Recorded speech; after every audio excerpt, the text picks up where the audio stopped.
고린도후서 7장에 하나님의 뜻대로 하는 근심이 생기고 그 근심으로 인해서 간절하게 되며 변명하게 되며 분하게 되며 얼마나 두렵게 되며 얼마나 사모하게 하고 얼마나 열심히 있게 하는가, 그런 과정을 경험하게 되어 있습니다. 그리고 마침내 생명에 이르는 회개를 하게 되고 구원에 대한 체험을 하게 되는 것입니다. 자, 생명에 이르는 회개, 마침내 구원에 이르는 회개가 있습니다. 이것은 역사 속에서 많은 그리스도인들이 과정을 겪으며 고민하고 답을 찾았던 이야기입니다. 그래서 보십시오. 웨스터민스터 소요리 문답에도 생명에 이르는 회개에 대한 분명한 언급이 있습니다. 제가 웨스터민스터 소요리 문답을 가끔 인용합니다. 몇백 명의 핍박을 통과했던 진실한 그리스도인들이 5년 이상 핵심적인 성경의 내용을 요약했던 것입니다. 성경의 그 주제와 관련한 모든 구절을 읽고 분석하고 모순이 없도록 그 내용을 요약한 것, 이것이 웨스터민스터 소요리 문답입니다. 그런데 그 웨스터민스터 소요리 문답에 생명에 이르는 회개에 대한 분명한 정의가 있어요. 그게 1, 2년 사이에 만들어지지 않은 것, 얼마나 많은 사람의 노력에 의해서 만들어졌다는 것, 절대 모순이 되지 않도록 성경 구절 하나하나를 대비해서 살펴봤다는 걸 아셔야 돼요. 그래서 짧은 문장 안에 핵심을 담아놓은 겁니다. 그 웨스터민스터 소요리 문답에 생명에 이르는 회개 부분을 소개해 드릴까 합니다. 먼저 그 웨스터민스터 신앙 고백 안에 있는 회개에 대한 이야기입니다. 이렇게 한 화면에 요약되어 있는 문장이지만 이걸 얼마나 많은 사람들이 성경에 있는 모든 구절을 분석해서 만든 문장이라는 걸 아셔야 돼요. 이런 걸 소홀히 여기는 사람은 교만의 극치여 무지의 극치입니다. 앞서간 그리스도인이 그 핍박의 세월을 견뎌내고 올바로 믿고자 발버둥 쳤던 그 흔적들입니다.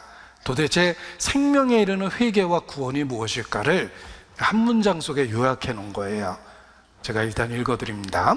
회개를 통해 죄인은 하나님의 거룩한 성품과 의로운 성품과는 정반대되는 자신의 죄의 위험성은 물론 그 더러움과 혐오스러움을 직시함에 따라, 그리고 회개하는 자에게 그리스도 안에서 베푸시는 하나님의 자비를 깨닫고서 자신의 죄에 대해 슬퍼하고 그것을 미워하며 그 모든 것으로부터 하나님께로 돌이키고, 또한 하나님의 계명의 모든 법도 안에서 그분과 동행하려고 노력한다. 이것이 회개하고 믿은 사람의 상태예요. 이걸 분석을 해보면 자신의 죄에 대한 깨달음, 그리고 그리스도 안에 있는 하나님의 자비와 은혜에 대한 깨달음, 두 가지가 확실히 있는 거예요. 자기 자신에 대해서는 죄에 대한 고통과 통증과 슬픔을 느낍니다. 그리고 하나님의 마음속에 있는 긍휼과 은혜와 자비를 보는 거예요. 하늘을 보고 땅을 본 거죠.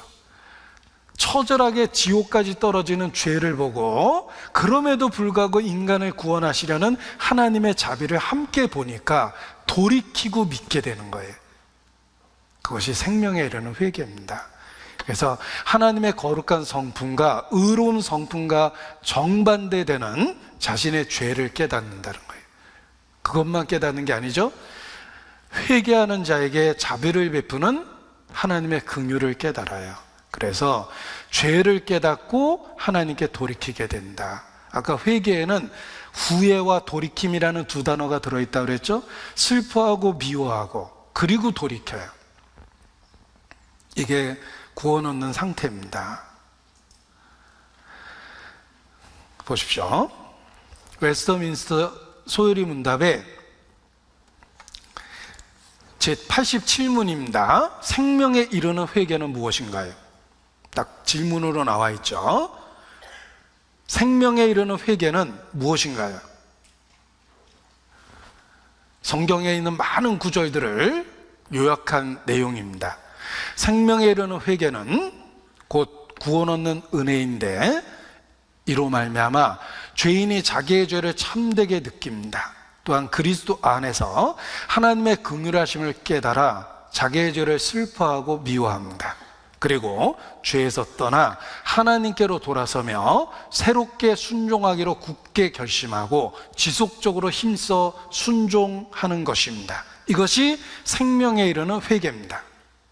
자, 이건 영어를 번역한 거기 때문에 제가 더 쉽게 된 번역을 찾아보다가 다른 번역입니다. 똑같은 말을 다르게 번역한 거예요. 생명에 이르는 회개는 구원의 은혜이고, 이로써 죄인이 자기의 죄를 바로 알고 그리스도 안에 있는 하나님의 자비를 깨달아 자기 죄를 슬퍼하고 미워하고 그 죄에서 떠나 하나님께로 돌아가고 굳은 결심과 노력으로 새롭게 순종하는 것입니다. 이것이 생명에 이르는 회개에 대한 성경적인 요약입니다. 회개하고 복음을 믿으라. 자, 성경의 회개에 대한 의미를 이렇게 또 정리를 해봤습니다. 보세요. 회개의 첫 번째 의미는 인생의 단 한 번 방향 전환에 대한 의미이다. 하나님을 등지고 살다가 하나님을 향해서 돌이키는 겁니다. 방향 전환의 의미가 일생에 단 한 번 하는 회개이며, 그리고 또 삶 속에서 반복적으로 하는 회개가 있다예요. 자, 회개의 첫 번째 의미는 생의 방향 전환, 단 한 번 하나님께 돌이키는 것. 그리고 이걸 구체적으로 설명한 겁니다. 가나라는 뜻이. 회개의 두 번째 의미는 자백을 통해서 평생 반복적으로 하는 것이다. 회개에는 두 가지 의미가 있다는 거예요. 근본적으로 복음을 받아들이고 하나님께 돌이키는 방향 전환이 있고, 그리고 삶 속에서 자신의 죄를 슬퍼하고 자신의 죄로부터 돌이키려는 결단을 하고 하나님의 도움을 구하며 변화되려는 노력을 하는 것, 이것이 반복되는 두 번째 회개의 의미라는 것입니다. 우리가 늘 듣는 이야기지만 명확하게 정리해 본 겁니다. 자, 그런데 모든 그리스도인이 갖고 있는 또 하나의 의문이 있습니다. 성경은 회개하고 복음을 믿으라 라고 말하는데, 문제는 내 자신이 구원에 이르도록 충분히 완전하게 올바로 진심으로 진정으로 회개하였는가? 이것이 문제입니다. 자, 회개하고 복음을 믿으라고 하셨는데 나는 믿습니다. 문제는 나의 회개가 정말 구원과 생명에 이르도록 충분하고 완전하고 진심으로 진정으로 회개했는가? 이런 의문을 가져요. 그래서 구원받은 사람에게도 당신의 회개가 진심으로 진정으로 충분하고 완전하게 회개했습니까? 이렇게 강조하면 멈칫합니다. 진정으로 진심으로 회개하셨습니까? 생명에 이르도록 당신의 회개가 완전하고 충분하십니까? 이렇게 되물어 보면 어느 누구든지 멈칫할 수밖에 없어요. 사도 베드로하고 상담한다고 생각해 보죠. 당신의 회개가 진심으로 진정으로 회개한 것이 맞습니까? 당신은 대놓고 예수님을 3번이나 부인했습니다. 그런 회개가 진심이라고 생각하십니까? 물론 그 후에 변화되었지만 변화된 이후의 삶을 생각해 보십시오. 그 비슷한 일이 당신의 삶 속에 없었습니까? 당신이 형제들 앞에서 외식했다고 바울도 책망했는데, 그러한 당신이 충분히 완전하게 진심으로 진정하게 회개했다고 생각하십니까? 당신의 회개가 거짓일 수도 있습니다. 사도 베드로조차도 그렇게 몰아가서 구원의 의심을 만들게 할 수도 있다는 거예요. 어떻게 생각하십니까? 자기 자신에게 되물어 보십시오. 내가 정말 생명에 이르도록 구원에 이르도록 충분하고 완전하게 진실되게 진정으로 그렇게 회개했습니까?